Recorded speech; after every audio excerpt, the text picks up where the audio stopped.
começando mais um Ed3, o seu podcast da Liga de Basquete Norte-Americana. Sejam todos muito bem-vindos. Este é mais um episódio do meu, do seu, do nosso podcast de basquete e de NBA, o Ed3. Eu errei a entrada, óbvio, perdão. Era o meu, o seu, o nosso podcast de NBA. Falha minha, mas uma falha porque hoje é um dia emocionado, né, meu amigo?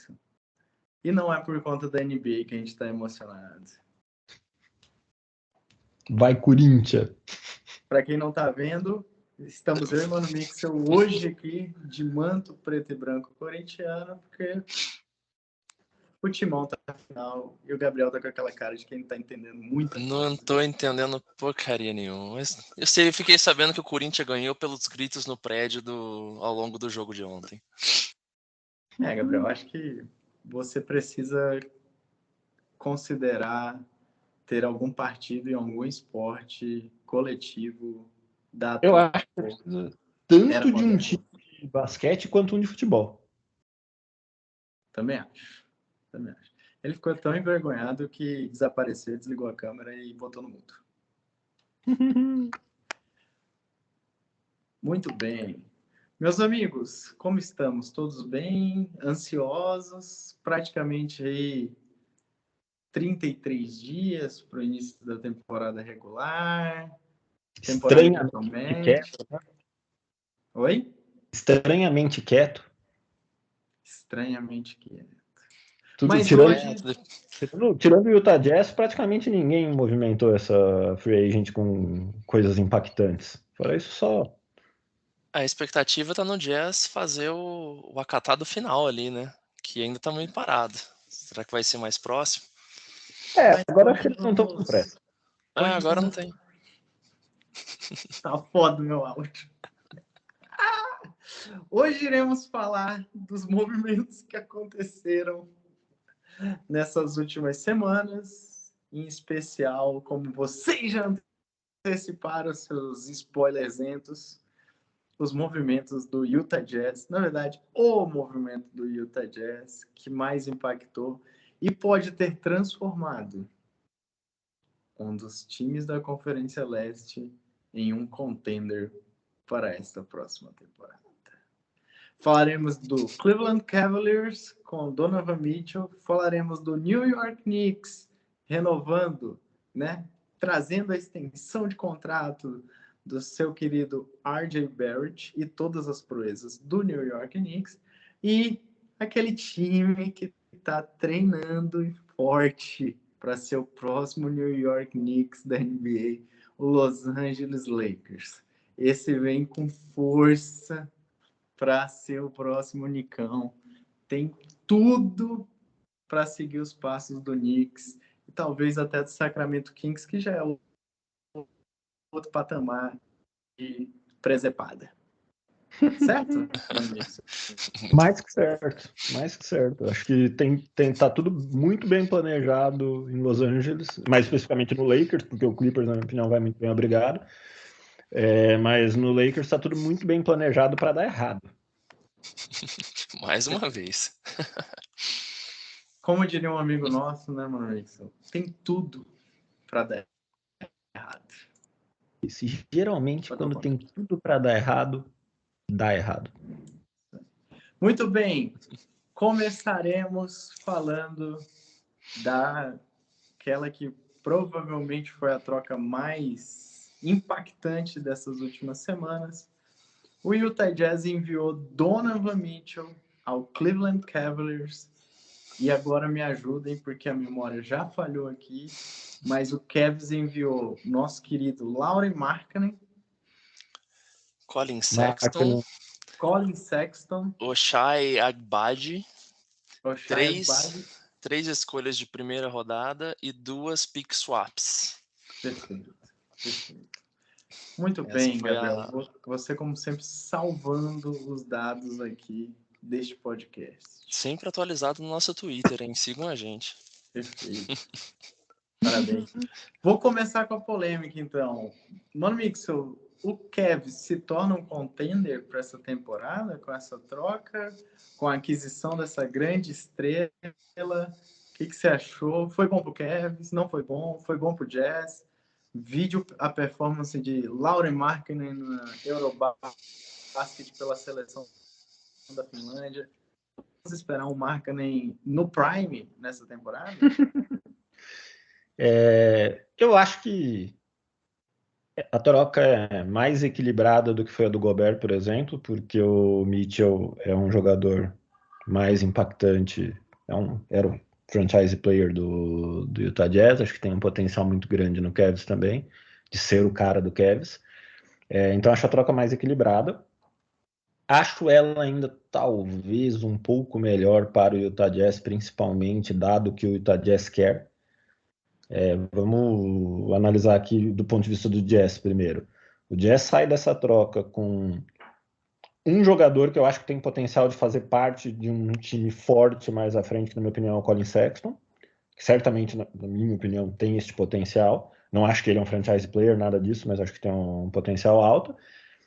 Acho que tem o Markkanen, que é um cara que pode fazer parte de um elenco, eventualmente, dependendo de qual for o time, pode ser um titular. Já tem o Vanderbilt lá também, que eu acho que é um cara que eu gosto. E ele junta com as picks que ele ganhou com o Gobert, pensando num time que vai fazer rebuild, sei lá, eles pegaram nas duas trocas, acho que 13 picks, vamos contar o Agbaji como uma pick também, afinal ele foi um cara que foi selecionado no draft desse ano. Então assim, o Jazz sai com muito potencial de trazer jogadores jovens e com alguns jogadores interessantes para começar a construção desse time. Acho que é um rebuild que começa muito promissor. Gosto da decisão do Jazz fazer rebuild, porque eu não sei se vocês chegaram a ver, mas o GM deles, que agora me falha o nome aqui, explicou por que ele decidiu dar o rebuild. Ele falou: olha, a gente tinha um time que os jogadores não tinham mais upside. Assim, o Donovan Mitchell não ia virar um jogador melhor do que ele já era. O Donovan Mitchell é um baita jogador, mas não tinha muito mais o que vir dali. Era um time competitivo, então dificilmente seria um time que ia dar uma pique boa para pegar alguém num draft ou alguma coisa. E ao mesmo tempo não era um time bom bastante para ser campeão, já estava claro. Dificilmente o Jazz seria campeão com aquele time. Teria que achar alguma troca ali muito feliz para complementar o elenco com alguma coisa que faltasse para ser de fato um time que pudesse ser campeão. Do ponto de vista do Cavs, eu não acho a troca ruim, porque o Donovan Mitchell é um jogador muito bom, na minha opinião. Acho que quando eu olho para a divisão leste, eu vejo dois times que continuam claramente acima de todos os outros, na minha opinião, que são Celtics e Bucks. Minha opinião, 35, 40 dias antes de começar a temporada regular, muita coisa pode acontecer até lá. Mas acho que o Cavs se coloca no mesmo nível dos times da prateleira de baixo, que na minha opinião é Heat, Sixers, enfim, eu vejo o Cavs por ali. Se eles conseguirem um bom encaixe ali, e acho que aí tem um grande ponto que eu acho que é a dúvida que eu tenho, que é eles têm dois ótimos guards, Mitchell e Garland, que não são bons defensores, mas são ótimos guards, que vão precisar dividir a bola bem. Os dois gostam de ter bola na mão, vão precisar dividir, e talvez vão precisar contribuir minimamente ofensivamente. E eles têm dois bigs, vou chamar assim, no Mobley e no Allen, que são ótimos defensores, e dois caras grandes que funcionam muito bem na temporada passada. E eles não têm um bom nome, na minha opinião, pro meio de campo disso aí, para ala, para posição 3 ali do basquete. Provavelmente o titular no time de hoje vai ser o Isaac Okoro, que não é um grande jogador. Eu acho que se resolver esse problema da 3, ou que seja com o Okoro ou como jogador, e fizer isso aí funcionar, é um time muito forte abaixo de Bucks e de Celtics, mas que, como na NBA muita coisa pode acontecer, lesão de jogador e muitas coisas, eu acho que é um time que, se bobearem, pode chegar. Mas eu acho que falta aí um detalhezinho ainda, que seria aí para mim resolver essa questão da 3 de uma maneira a deixar esse time com dois guards criativos e fracos de marcação e dois bigs muito bons marcadores, deixar esse time encaixado. Muito bem. A minha pergunta para o Gabriel, até pegando esse gancho não só da posição 3, mas até uma pergunta que a gente fez muito do Lakers do ano passado, quando estava montando o elenco, tirando o Jarrett Allen e o Evan Mobley, quem defende nesse Cavs? Essa acho que é a maior dúvida mesmo do time, né? Eles conseguiram se ajustar ali, né? Tendo as duas torres ali, né? Como backup ali atrás, né? Pô, o Donovan Mitchell, você via os jogos do Jazz. Antes ele tinha o Gobert para proteger a retaguarda dele ali. Agora você tem mais dois. Só que só os dois vai ser suficiente? Eu acredito que não. E aí eu talvez acho que pode ser um pouco do jogo coletivo deles ali, e talvez eles começarem a falar, poxa, eu tô num time que precisa ser melhor defensivamente, eu preciso me esforçar pelo menos um pouco mais e ser pelo menos um pouco melhor defensor ali, e aí tanto isso vale tanto pelo Mitchell como o Garland também, que tem um pouco dessa deficiência, né, defensiva, que traz aí essa responsabilidade de tentar se desenvolver nessa parte, né? Porque na parte de trás ali, no garrafão, pô, você tem dois gigantes. E ainda mais com o impacto do Mobley que veio de imediato. Foi uma coisa assim que jogou o Cavs bem acima da expectativa que tinha na temporada passada. Acho que agora vai ser realmente trabalhar essa defesa deles para melhorar ainda mais, né? Ofensivamente, o Mitchell já vai dar um salto pro Cavs, mas aí precisa desse outro lado. E aí acho que só comentando um pouco também, lembrando um pouco da história da temporada passada, né, olhando para o lado do Cavs, a gente tinha um time com uma expectativa que nem play-in chegaria, né, muito menos ia chegar, sei lá, 13ª, 14ª. Teve um impacto muito rápido, principalmente por causa do Evan Mobley e o encaixe que eles tiveram, né? Eles ficaram, acho que durante algum tempo no topo da tabela, às vezes até pegando mando de quadra, várias coisas foram acontecendo no meio do caminho que acabou não pegando. Então foi uma temporada que ninguém esperava, eles foram bem. E agora acho que muda um pouco, porque pô, eles já foram bem, né? A expectativa é que eles pelo menos mantenham aí um pouco do que foi feito na temporada passada, só que agora vem o Mitchell, que aumenta ainda mais essa expectativa, acho que coloca um pouco mais de pressão pro Cavs ali, para realmente eles brigarem um pouco mais no topo da tabela, né? Concordo com a visão do Mano Mixo ali, que pô, eu não me impressionaria se eles chegassem num mando de quadra, mas brigaria ali pelo menos a primeira metade da tabela. Eu acho que eles brigam sim por mando de quadra, na minha opinião. Eu acho que o Donovan Mitchell, ele ofensivamente corrige um grande problema que o Cavs tinha por já não ter uma defesa sufocante, uma defesa que saía, né, conseguia criar transições e muitos pontos de contra-ataque. O Cavs ele tinha uma deficiência muito grande no ataque de meia quadra.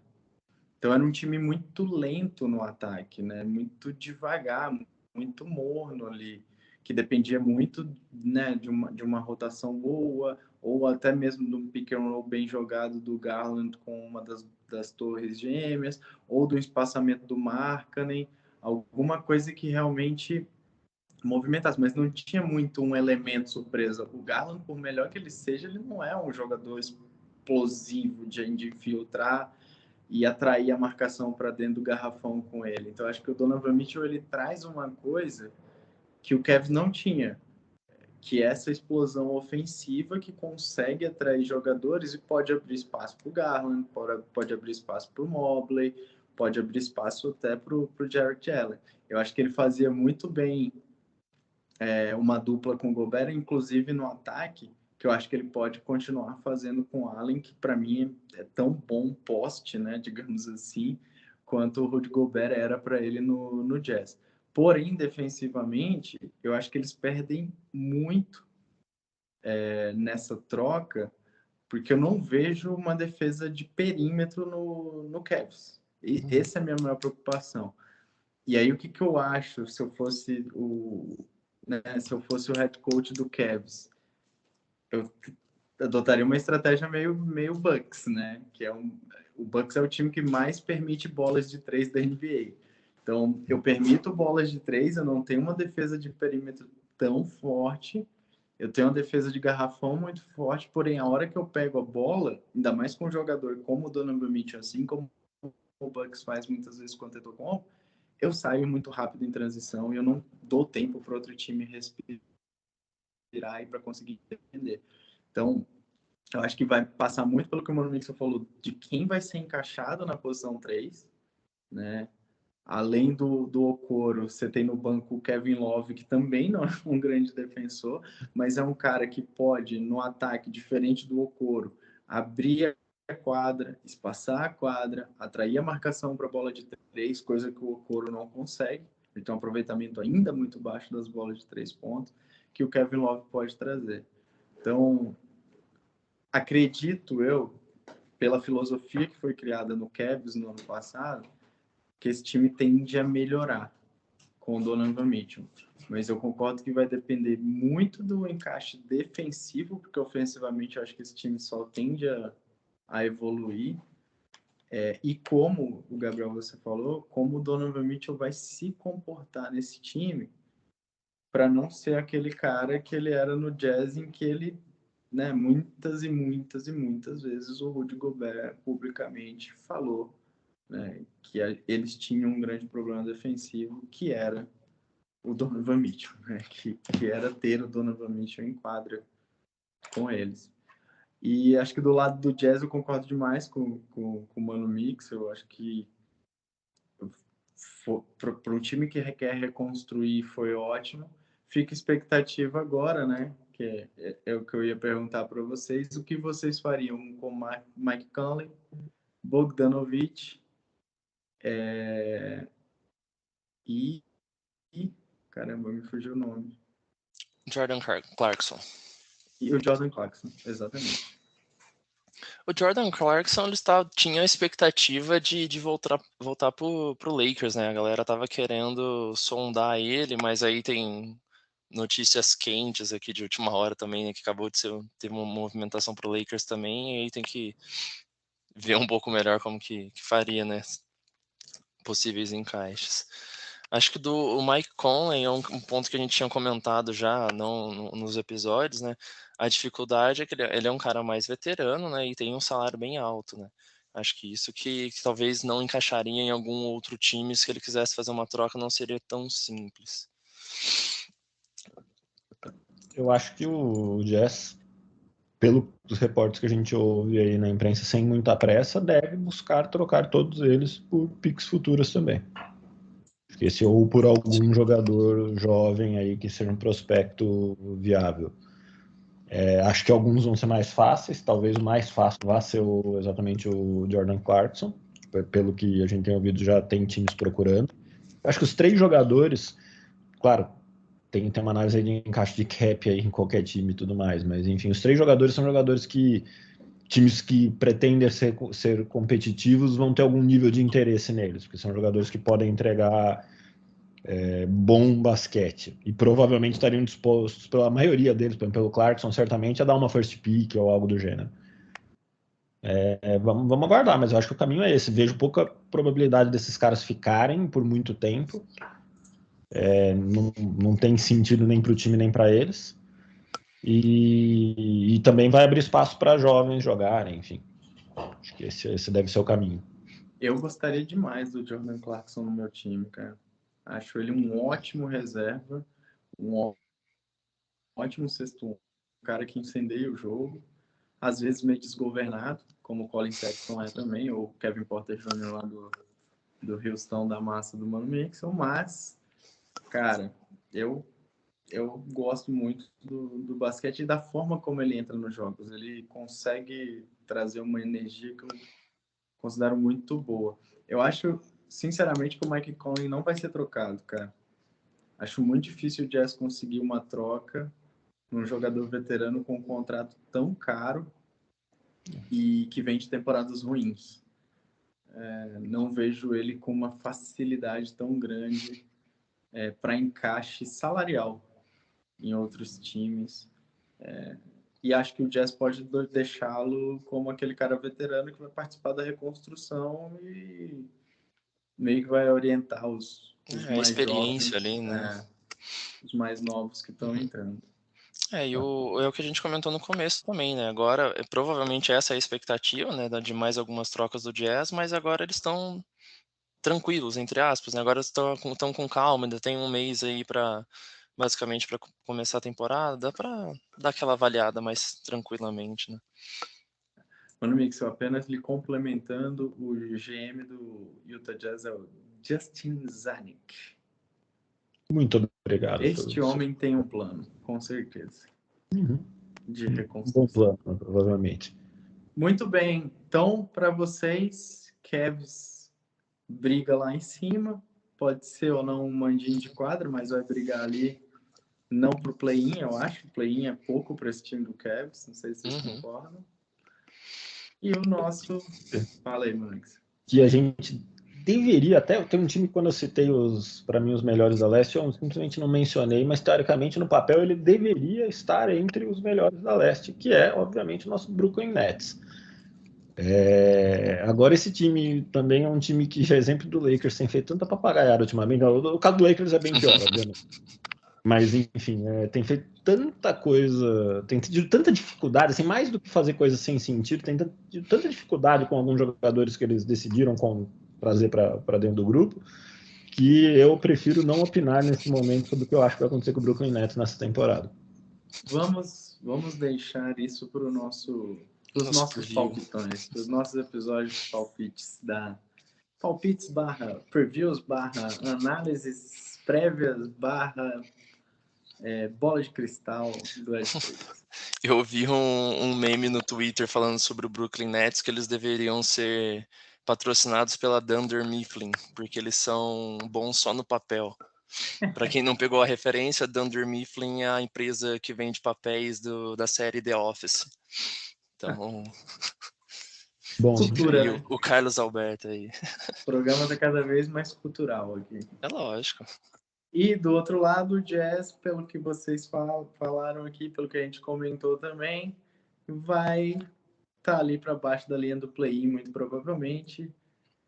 Óbvio que tem bons jogadores ainda assim, né? Acho que o Mixel ressaltou bons nomes que estão no Jazz e não necessariamente vão fazer do time um time ruim. Mas eu não acho que vai ser um time que necessariamente vai querer brigar para ir para o play-in. Não sei se vocês concordam com isso. Eu acho que é mais um time que vai entrar na corrida pelo Wembanyama. Pelo Victor. Mas essa corrida tem gente forte aí, cara. O San Antonio Spurs vem forte para essa temporada. Se alguém tinha uma dúvida se o OKC ia tancar depois da contusão do Chet, para mim é um fato que ele tancará e tancará forte de novo. O próprio Jazz, enfim, tem time que até sem querer, tem o Pistons, mas enfim, tem time que até sem querer tancar, capaz que acaba pegando essa first pick, tipo o Kings. Não é pessoal. Olha. Eu acredito no Kingão no play-in. No play-in. Indo para playoff pelo play-in, eu acredito. Esse ano vem. Não, mas eu acho que tem mais gente mesmo. Tem o Spurs também, cara. Spurs. O próprio Magic. Eu não acho que o Magic vai vir para brigar, para competir. É porque não tem time. Vamos falar mais disso. Muito bem. Agora, a segunda movimentada aí, né? Até um recorde da franquia New York Knicks, acho que desde 94, salvo engano, desde o Patrick Ewing, o Knicks não dava uma extensão de contrato para um novato draftado na primeira rodada do draft. Muito bom. Que beleza! Cara, eu odeio falar, não odeio não, mas eu não gosto muito de dar referências assim, mas o Danilo lá do Bola Presa, ele montou um time com todas as escolhas de draft que o Knicks deixou de fazer nos últimos, acho que 20 anos. E, cara, dava um timaço. Dava um puta time. Dava um timaço. Porque o Knicks sempre trocou suas escolhas, ou suas melhores escolhas de draft, por jogadores que eles acreditavam que eram grandes estrelas, mas que não necessariamente naquele momento eram grandes estrelas ou que não viraram grandes estrelas definitivamente. Então, E as escolhas viraram até All-Stars, né? Então, e as escolhas viraram jogadores do médio para cima. Então, exato. perfeito. Então, o Knicks sendo o Knicks. Mas, voltando à realidade nickiana, obviamente a gente já falou episódios atrás da contratação, né? Eles trouxeram como free agent o Jalen Brunson e agora renovam, né? Dão uma extensão para o RJ Barrett. Então, esse time basicamente não muda tanto. Obviamente tem a inclusão do Jalen Brunson, que era uma falta bem grande, né, que o Knicks tinha no elenco. Faltava um armador. Derrick Rose era banco. E durante muito tempo nessa temporada o Thibodeau ficou com dúvidas, né? Trouxe o Kemba Walker, o Thibodeau não conseguiu adaptar o Kemba Walker ao estilo Thibodeau de jogo. E o Knicks que deve vir aí com o Jalen Brunson, RJ Barrett, Julius Randle, Mitchell Robinson, novamente, ali, obviamente, Fournier, Quentin Grimes e outros jogadores que jogaram na temporada passada para o Nicão. E aí, meus amigos? Primeiro de tudo, acertaram em dar extensão para o RJ Barrett ou vocês teriam deixado o menino embora? A questão do Knicks entra um pouco no Jazz ali também, né? Porque ele era um dos times que estavam perseguindo o Donovan Mitchell, né? Então, assim, até, sei lá, poucos dias antes estava sendo discutido, pô, se tivesse realmente a renovação do RJ Barrett, era que realmente não ia rolar essa troca pro Jazz e com o Donovan Mitchell. E aí, no dia que eles anunciaram a extensão, no dia seguinte rolou a troca do Donovan Mitchell, se eu não me engano.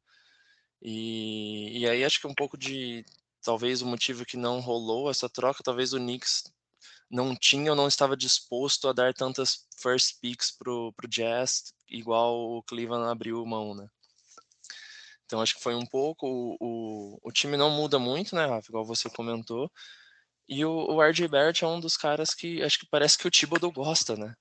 Então, que vai mostrando, joga, tá sempre lá, vem se desenvolvendo. Então, é aquela inconsistência, né? Vai ou não vai no Knicks? Com esse histórico das cagadas, o Julius Randle foi um cara most improved player num ano, most unimproved player no outro, talvez se tivesse esse prêmio. Então, acho que o Jalen Brunson talvez entre aí para dar esse a mais aí para o time também, junto com a renovação. Mano Mixel, foi a escolha pelo futuro? Pela primeira vez em 20 anos, o Knicks optou por não abrir mão do seu futuro por uma grande estrela, que é o que o Gabriel tá falando, né? Provavelmente a troca do Donovan Mitchell não aconteceu porque o Knicks não quis envolver tantas escolhas de primeira rodada. Fez certo ou não o Knicks em pela primeira vez não ter aberto, né, a mão do seu futuro? Pelo contrário, estendeu o contrato do seu principal prospecto, digamos assim, dos últimos anos do Knicks, e além disso manteve as suas escolhas de draft futuras. Eu acho que fez certo. Eu não consigo imaginar uma troca que o Knicks pudesse fazer para pegar o Mitchell que tornasse esse time um contender. Eu acho que o Mitchell não seria suficiente para isso. E aí, esse tipo de troca em que você oferece muita coisa, muitas picks geralmente, para ter uma grande estrela, enfim, vários prospectos e coisas do tipo, elas só fazem sentido se você realmente acredita que aquela é a peça que falta para você ser um dos grandes contenders. Que no caso do Cavs faz mais sentido, na minha opinião, olhando para a temporada passada, do que faria para o Knicks, por mais que a gente já falou aqui, a gente também acho que tem desafios ali no Cavs.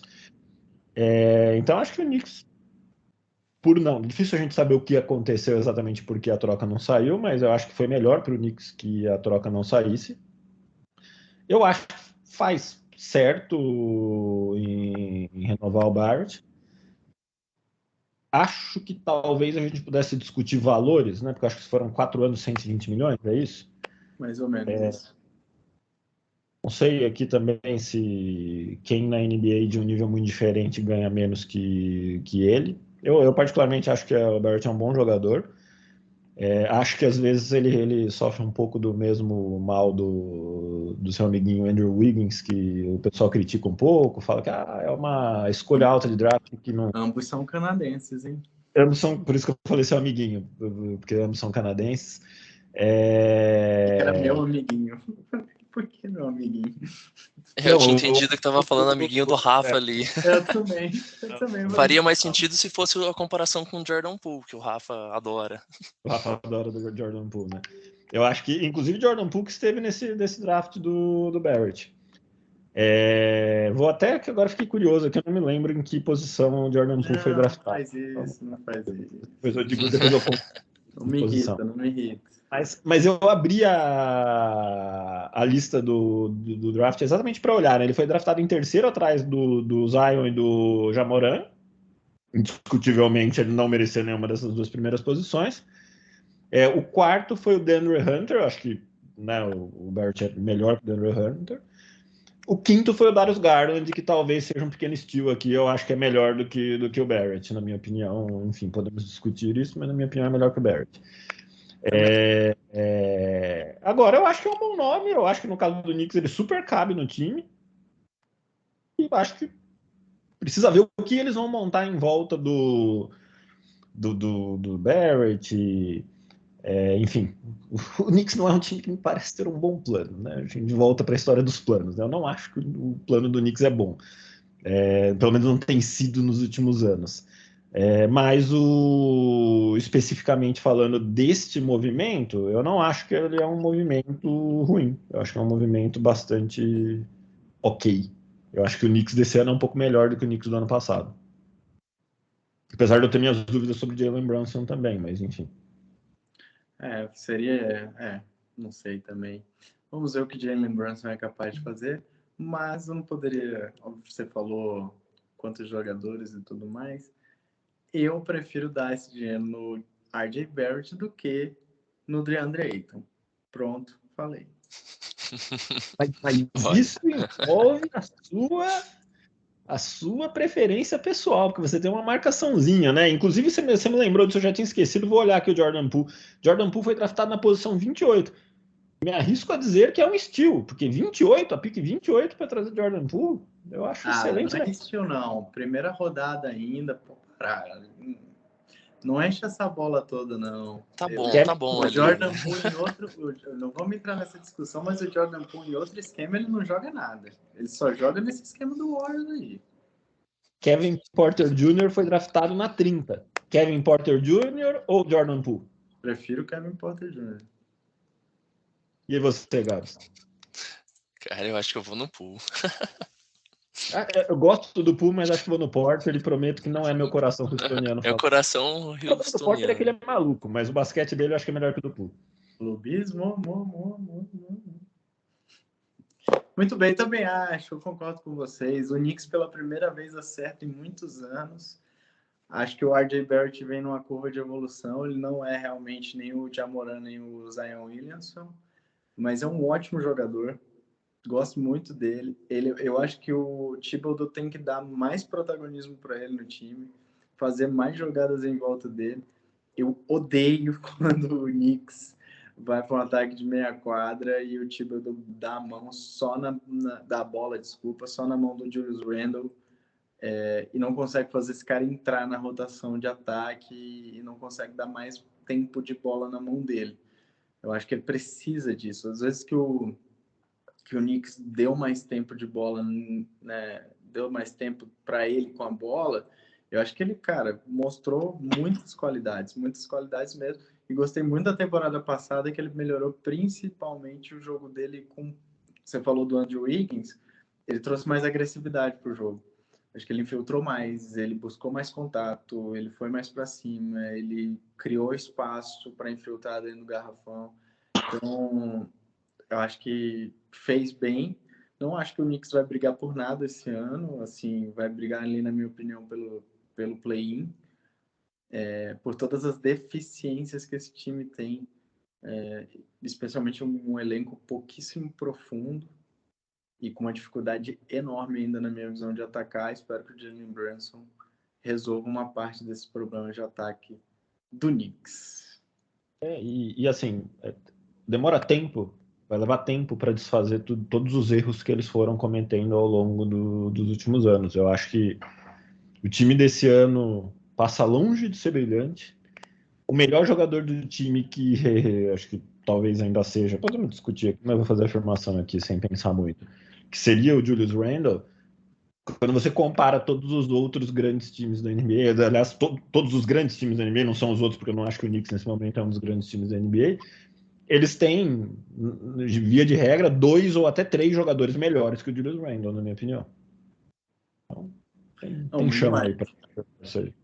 E acho que o leste, a gente vai falar disso mais para frente, mas o leste vem muito forte, assim, uma concorrência muito grande. Eu acho que Cavs e Hawks se mexeram para ter a peça que faltava, na visão deles. Então, sigo tendo minha antipatia com a Atlanta Hawks. E eu acho que um time que vai brigar mais para baixo na tabela esse ano é o Heat. Acho que a saída do PJ Tucker vai fazer uma falta grande para esse time, defensivamente falando. Mas vamos falar disso mais para frente. Muito bem, agora vamos para o outro lado da conferência. Falamos aí de 2 times da Conferência Leste. Vamos para a Conferência Oeste. Falar do discípulo de Knicks, o Los Angeles Lakers. 2 notícias que movimentaram a primeira mais antiga, né? A ida do nosso querido amigo Zé Pequeno, Patrick Beverley, foi para o Lakers. E hoje, anunciada a volta de Dennis Schroeder. Dennis Schroeder estava sem contrato, né? Estava desempregado, porém fez um excelente Eurobasket pela seleção alemã. Diga-se de passagem, acho um timaço. E volta ao Lakers com moral lá em cima. Vamos ver se o FIBA Dennis Schroeder vira o NBA Dennis Schroeder também, em high level. Bom, começando do começo, Patrick Beverley, meus amigos. O que o Zé Pequeno foi fazer em Los Angeles? Ele falou que se o Lakers tivesse ele ano passado, teria ido para a final, que ele era a peça que faltava, porque o LeBron é um grande líder dentro de quadra, mas faltava ele como um líder fora de quadra. Humildade sempre. Na verdade, ele comentou também que agora é LeBron e Anthony Davis que vão jogar com ele, né? Porque ano passado ele foi pro playoff e os caras não, né? Então, assim, a humildade em pessoa. A cara do Mano Mix é impagável. Eu tenho uma preguiça de falar do Lakers que vocês não imaginam. Não faz isso, pô. O Lakers, quando ele tá bem, é muito gostoso de ver o Lakers. Deixa eu refrasear, né? Eu tenho uma preguiça de falar desse Lakers. Beleza. Não tenho nada contra o Lakers, não tenho, eu só acho que é uma pena o que o pessoal tem feito com essa instituição do basquete, junto com o Celtics, o maior campeão da história da NBA. Mas exemplo do Knicks, acho que vai levar alguns anos para desfazer as besteiras que foram feitas. Mas o que vocês acham dos movimentos? Eu acho que o Lakers é um time que ele se colocou numa situação que ele tem pouca margem para fazer movimentos. O Lakers não tem peças que ele consegue envolver para fazer uma grande troca. O Lakers não tem nenhum grande prospecto futuro. O Lakers tem sim bons jogadores. Quem foi bom? Quem são os 3 grandes jogadores do Lakers, teoricamente? Obviamente o LeBron James, que por mais que óbvio que se o Lakers quisesse fazer negócio com o LeBron James, se o LeBron James quisesse sair, alguém ia querer ia pagar bem no LeBron James. Primeiro que não é esse o objetivo do Lakers, talvez não deva ser mesmo, e depois que é um cara que vai estar no Lakers por quanto mais tempo jogando em alto nível na NBA? 2, 3 anos? Acho que, tá um cara de 37 anos, por mais que seja o LeBron James. Tem o Anthony Davis, que na minha opinião é um monstro, porém vem de uma temporada de muitas lesões, então a gente tem que ver se ele vai conseguir ser o Anthony Davis que ele já foi há 2, 3 anos atrás. É um monstro de vidro. Tem o Westbrook extremamente desvalorizado. Eu não gosto do Westbrook, mas eu acho desvalorizado até demais. chega a ser injusto não fazendo com o Westbrook. Poxa vida, o cara também acabou, não consegue, não serve mais para nada, a impressão que se tem é essa, né? Então a gente tem 3 ativos que são difíceis de envolver numa troca, e saindo disso não tem mais nada, praticamente, de muito relevante no time. Então o Lakers fica ali tentando fazer uma troquinha. Eu acho que o Patrick Beverley, também não simpatizo muito com ele, mas minimamente ele é um cara que tem uma boa defesa, que foi uma coisa que obviamente faltou para esse time. Então pode ser que em algum encaixe, se o técnico conseguir fazer uma mágica, de fato ele seja um cara que melhore o nível desse time. E, assim, fora isso, eu não consigo ver um time que vai mudar muito. Eu acho que, assim, putz, é um time que vai estar ali. Pode ir para playoff? Pode ir para playoff, mas tem que ser um alinhamento planetário, dado que a gente viu na temporada passada, esse time ser um contender, né? Tipo assim, não é o Schroeder, nada contra, que vai transformar esse time num contender. Não é o Patrick Beverley, algumas coisas contra, mas enfim, não é ele que vai transformar esse time num contender. Enfim, acho que pouca coisa muda no Lakers por enquanto. Eu acho que, obviamente, né, a parte defensiva do Beverly é o que mais já chegaria impactando, né? Só que é uma questão, o Beverly ele é um cara muito bom defensivo, mas ele é muito entusiasmado, né, cara? Ele é aquela garra gigantesca. Quantas vezes ele já não foi expulso por faltas, né? Então, assim, é aquele cara que, porra, demais. Então, assim, talvez dar uma segurada um pouco nisso. E tem aquela questão da história dele com o Westbrook também, né? Que aí agora, vocês me ajudem aí também, se eu não me engano, ele fez um lance defensivo, talvez lá, que tenha machucado o Westbrook, aí tem essa Não, rixa. talvez não. Eu Mas, não me lembro, cara, não me lembro. Eu não vi esse lance. Não sou dessa época. Existe, nossa, existe um código de ética entre os jogadores da NBA. Quando você está indo para o ataque e você já sinaliza para o juiz que você vai pedir tempo, só Foi a que questão você do vai pedir tempo. tempo logo Claro. após ultrapassar a meia quadra, ninguém vai te marcar, porque você vai pedir tempo, você tem o direito de pedir tempo, você vai pedir tempo justamente depois da metade da quadra para poder Você sair já no saiu do campo de ataque. ataque. E existe meio que esse código de ética dos jogadores de Foi. não marcar. É igual arremessar nos últimos segundos quando o time tá perdendo. E Ganhando, aliás. isso. Muito, justo. E num belo jogo, acho que o Westbrook ele ainda estava no OKC, No OKC, né? e o Beverly, salvo engano, estava no Rockets, eu acho, não lembro agora. O Beverly não respeitou esse código de ética e começou não a marcar, ele começou a pressionar o Russell Westbrook para roubar a bola e o Westbrook começou a se defender, obviamente, proteger a bola, e nesse lance o Westbrook teve uma lesão seríssima no joelho que tirou ele o restante da temporada.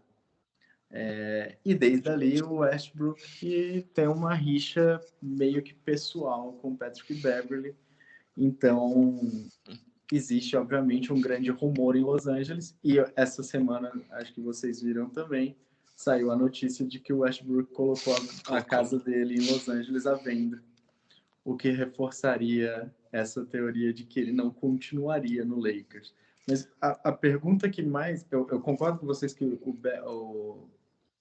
talvez o único diferencial que o Beverly traga ao Lakers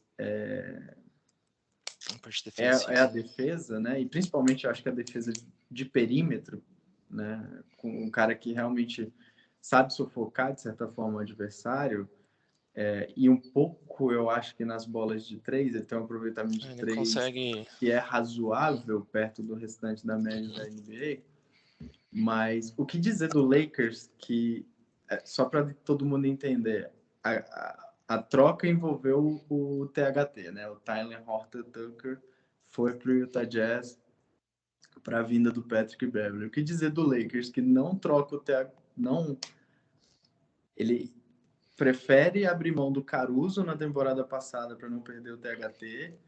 Depois, na trade deadline, né? Não, acho que foi na trade deadline ou na off-season, não lembro agora de cabeça. Ele também não quer envolver o THT numa troca para ter, numa sign and trade, na verdade, para ter o Kyle Lowry. E agora ele envolve o THT numa troca pelo Patrick Beverley. Ou seja, você perde Caruso e talvez até o Kentavious Caldwell Pope na primeira vez. Depois, você deixa de ter o Kyle Lowry no elenco para ter o THT. E, por fim, você envia o THT para trazer o Patrick Beverley para o time. Eu vou falar a mesma coisa que eu já falei algumas vezes nesse programa. Quando falta plano, decisões sem sentido são tomadas, decisões contraditórias. Não faz sentido algum tudo isso. O que você imagina que quando você tem um jogador, você tem boas propostas, lá, Kyle Lowry ainda hoje, apesar da idade, um jogador com muita qualidade, muita qualidade. Quando você deixa de trocar um jogador pelo Kyle Lowry, imagina-se que esse jogador faz parte do seu plano de médio e longo prazo dentro de um time. E aí você, 6 meses depois, troca esse mesmo jogador pelo Patrick Beverley. Faz sentido nenhum. Para pegar a referência que você falou, ele é um Caruso piorado em encrenqueiro. Não me parece provável que o plano era trocar ele pelo Patrick Beverley. Ou seja, provavelmente não existia um plano. O que você comentou também, né? Pô, vou segurar THT em vez de mandar pelo Kyle Lowry. Pô, você tá apostando nele que ele vai crescer, não vai chegar exatamente no mesmo nível ali tão rápido com que ou às vezes nem chegar que o Kyle Lowry, né? Mas você aposta nele. Eu não sei, talvez o Lakers nesse meio de desvalorização que ele estava tendo e que, pô, o Westbrook, a galera tá quase que cancelando ele ali, né, também, né, não trocando por uma first pick, alguma coisa assim. Quis aproveitar e trocar o THT enquanto ele ainda é jovem, enquanto ele estava valendo mais. Não sei, talvez pode olhado por esse ângulo, mas também não faz muito sentido. Dado que um dos problemas do Lakers, um dos principais problemas é que o elenco dele é bastante envelhecido, eu poderia entender não querer trocar um bom prospecto por um ótimo jogador já veterano, que é o caso do Kyle Lowry. Mas aí depois você vai lá e troca pelo Patrick Beverley, que, se não me falha a memória, tem 31 para 32 anos. Não é o mais jovem dos jogadores, né? Entendeu? Então, assim, de novo, assim, talvez não seja nem uma tomada de decisão específica isolada. É quando você olha a sequência de tomadas de decisão e elas simplesmente não fazem sentido algum. Eu concordo. Eu acho que a sequência é muito ruim. Acho que a única coisa que talvez justifique, tentando olhar o lado do Lakers aqui, é que o THT em momento nenhum. Acho que ele teve um aproveitamento temporada passada das bolas de 3 na casa de 25%. É bem baixo para um jogador tão novo e para um jogador que joga na posição em que ele joga na NBA hoje. Talvez isso. A defesa também dele não era algo relevante. A gente nunca pode esquecer, que eu acho que é isso que mais influencia, para você não ter um plano, que muitas dessas decisões, acredito eu, são compartilhadas, se não mais do que compartilhadas, direcionadas por LeBron James. Então, justo. acho DGM, né? esse é um ponto que a gente nunca pode esquecer no Lakers ou em qualquer outro time que o LeBron passou.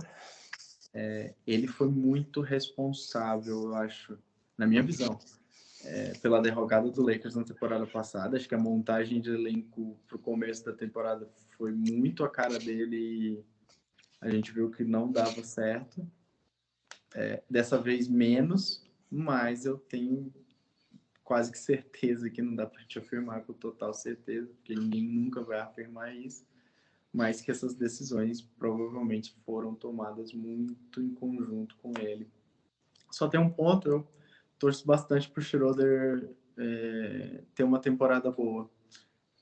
Acho que ele teve o grande momento dele foi jogando pelo Hawks lá atrás, e vejo ele, assim, cara, um jogador muito mal aproveitado na NBA, que eu acho que poderia dar mais do que deu nas últimas 2 temporadas.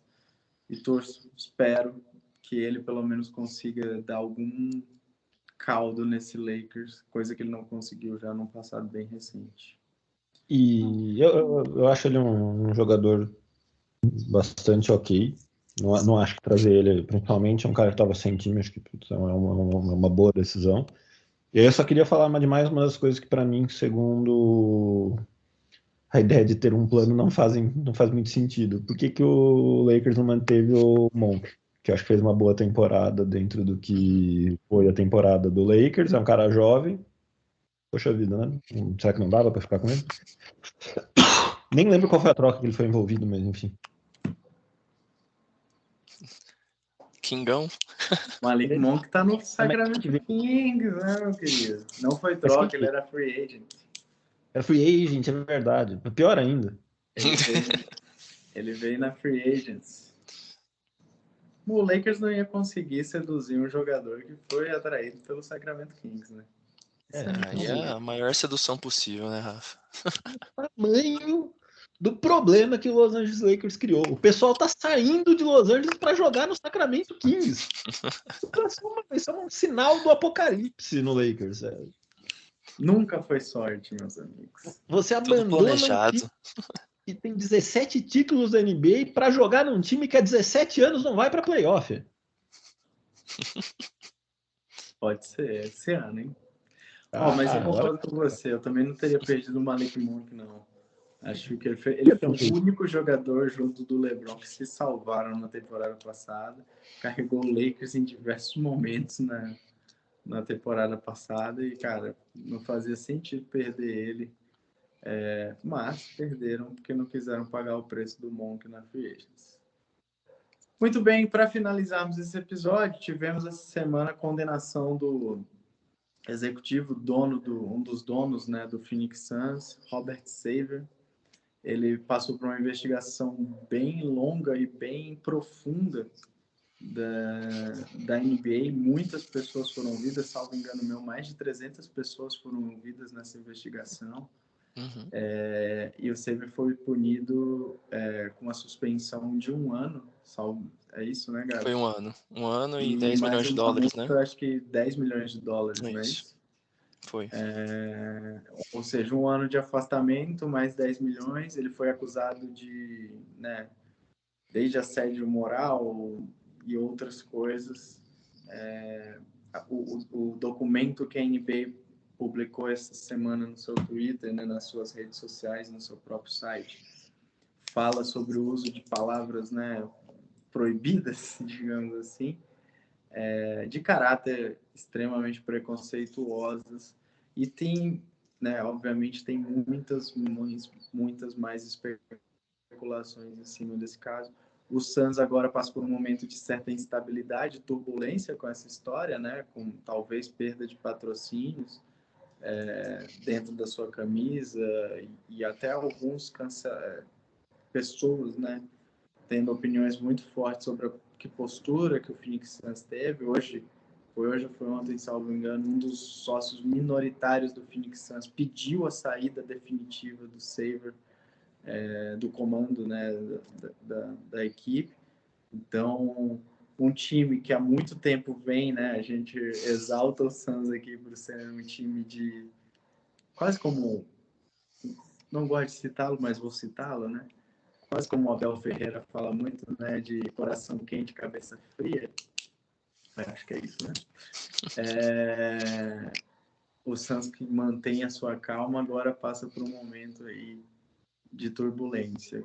Queria ouvir vocês sobre este assunto rapidinho.